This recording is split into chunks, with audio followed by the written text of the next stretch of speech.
Hey everybody, it's been a while since I did a movie review because it's been a while since I went out to the theaters to see a movie because I don't really think much good has come out.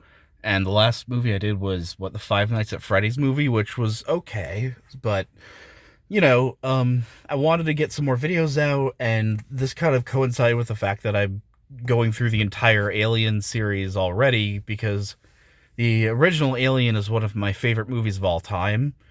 Um, and it still holds up incredibly well. I mean, a few effects are quite dated with the rubber puppet alien, but it's still an excellent film.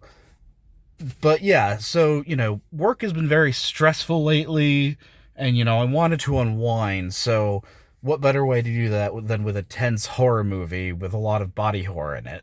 Um, So in short, though, what did I think of Alien Romulus? Well, the first thing is that I'm glad to say that I was able to uh, understand what was happening because I've only seen the original Alien and Aliens, and I think part of Alien 3. Like, I'm still working my way up to get through, the newer stuff like Prometheus and Alien Covenant.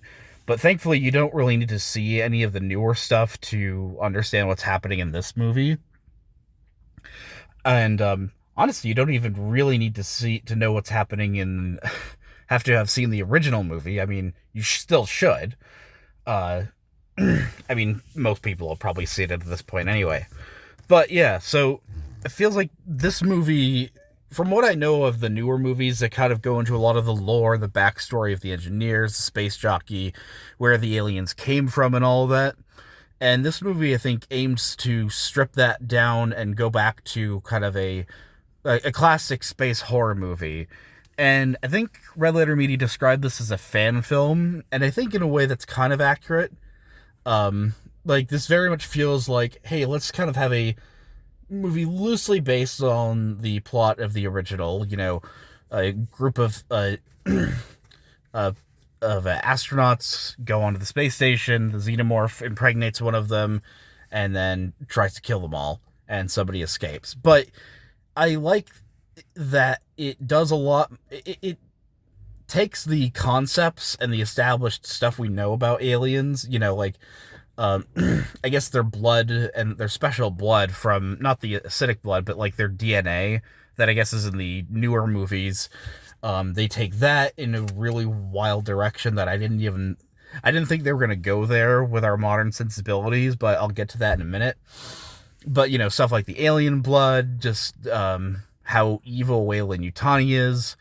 But yeah, so I'm rambling a bit, but if you want a very brief, did I like it or not? Yes, I actually liked it quite a bit. I thoroughly enjoyed my time with it. I thought, the sound design was really good. I like to use a lot of silence, especially when it's in space, because there wouldn't be sound in space. The music was good. The acting was generally pretty good, even though I felt like a lot of the characters were kind of pretty flatly written because, the original movie, everything feels so natural and all the characters have their own very distinct personality. Whereas in this one, yeah, they don't really have. It's really just a bunch of young people, a couple British lads and just some women, and not much else. Oh, and an autistic android. And I'm not like being insulting. They very clearly have the android act like he's on the spectrum. But yeah, so the basic plot of this is that we get to see more of kind of how bad Weyland Yutani is, and I think the kind of retro-futuristic style that, Alien has cultivated, where everything looks like it's from the 70s, which, again, I love. I love that. Like, I thought, I love all the visuals in this movie. I love all the tech. I love, the computer screens. I love, like, the design of the ships. Um, but they have a mining colony where everybody's kind of getting sick from diseases and like black lung and all that. Weyland Yutani treats their employees like garbage, and you have your ragtag gang of like street youths, which I think is a cool kind of change of pace from it's not space truckers anymore, but it's what if you had even less experienced and less trained people have to fight the xenomorph. You just have a bunch of dumb kids that want to escape because a Weyland-Yutani ship, I think they commandeer one, which it's weird that they never get like arrested or there's no like security presence trying to get them. They just steal a ship and they find and like um they're gonna get the cryopods onto the ship because there's like a nearby Weyland-Yutani like research station that's been decommissioned that is gonna have the cryopods on it. And so they're gonna go and steal the pods and steal like the cryo fuel because the pods don't have enough to last them to where they want to go, which is like another planet far away from there. Which is it's a nice setup. It's really about as political as the movie will get. The movie is not woke really at all, other than big evil corporation bad. But I mean that's been kind of the theme of the movie since the 1970s. But yeah, they get onto the ship. And when I talked about the android, so the main character Rain has a essentially a brother android who like was discovered by her dad before he died, and has the prime directive of protecting her. And like he's kind of damaged. He's not like the prim and proper, extremely well functioning android like Ash or Bishop were in Alien and Aliens. And he just kind of acts like he has autism. And I don't say that to be mean, but it really feels like that's what they're going for. Like he's very socially awkward. He doesn't like any, huge amount of stimulation. He doesn't have the best motor skills. No, sorry. Sorry, the mall security's just going by. So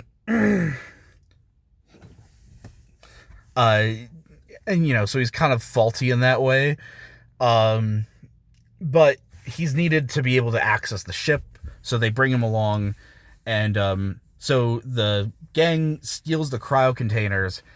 But what it's revealed is like what the cryo fuel was being used for is the aliens or the research station, which is called the Romulus and Remus station, hence the name. Was obviously had a whole bunch of aliens. They had the original xenomorph from the original movie that they recovered from the wreck of the Nostromo, and the cryo fuel was being used to freeze all the alien eggs. And of course, once they get rid of it, the temperature rises and they all escape. And hijinks ensue. And so it's them trying to escape, and also on top of that, the station is hurtling towards the planet's rings, which mean it's just gonna get destroyed. So they have a limited amount of time to get there and get out.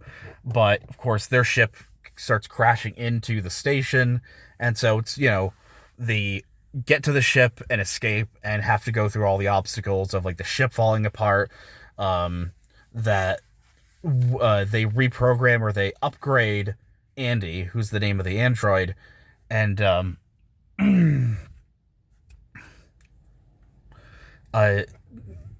he gets a new directive by our returning friend Ash or I think it's Rook is the name of the android. But you know how in Rogue One they did the not very well received CGI of Peter Cushing as Grand Moff Tarkin? They do that. They do that again with Ian Holm for the android that was on the Romulus. And the effect is still somewhat uncanny, though since this is a horror film, it's fine. And he kind of plays a great villain of getting Andy to say, no, your prime directive is no longer to Rain, it's to the Weyland-Yutani company. So he's obviously not, predominantly interested in their survival anymore. So they have to deal with that as well. And it's a lot of really fun set pieces. Of course, you have the classic, the xenomorph picks them off one by one. But it's kind of fun to explore more of what they can do with this premise and with the, with the lore, with the established stuff of the xenomorph. So like the there's a hallway full of face huggers, and since they detect things through thermal signatures, they raise the temperature in the room up to body temperature and to try and mask themselves, which is kind of cool. There's a scene where there's a bunch of xenomorphs attacking, and the problem is that they can't shoot them with the pulse rifle or with the plasma rifle or whatever the rifle is, because the alien blood is like right. They're on the deck, like the lowest deck, right above, empty space. So the alien blood is going to eat through the hull and kill them all. So in a kind of interesting, in a cool, clever move, Rain turns off the gravity. She, like, the station has artificial gravity, so they're all just kind of floating around. So then she's able to shoot all the aliens because the alien blood is not getting onto the deck, which was a kind of clever, fun twist. And there's a great scene, of them trying to maneuver through all the alien blood in zero G.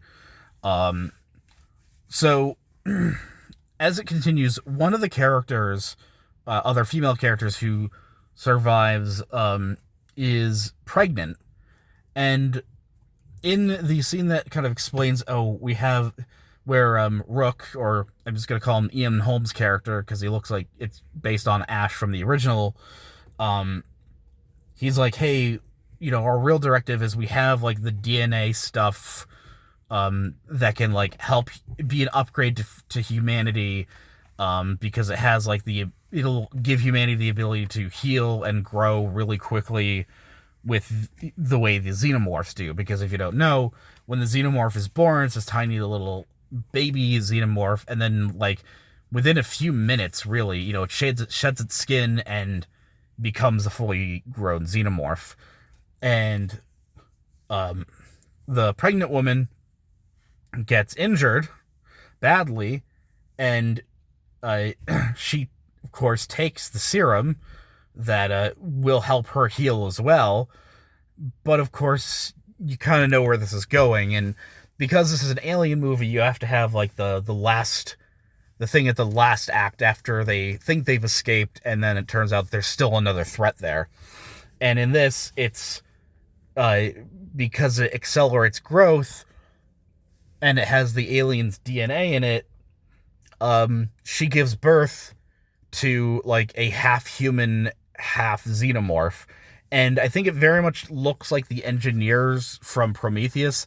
I don't know if that's just kind of a nod or if that's trying to insinuate that that's where the engineers came from. They just came from mixing xenomorph and human DNA.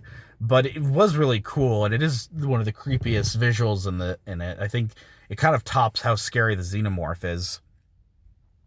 So, it's this pale thing. It's got the tail, and it's like this giant kind of bald-headed, super pale, ghostly monstrosity.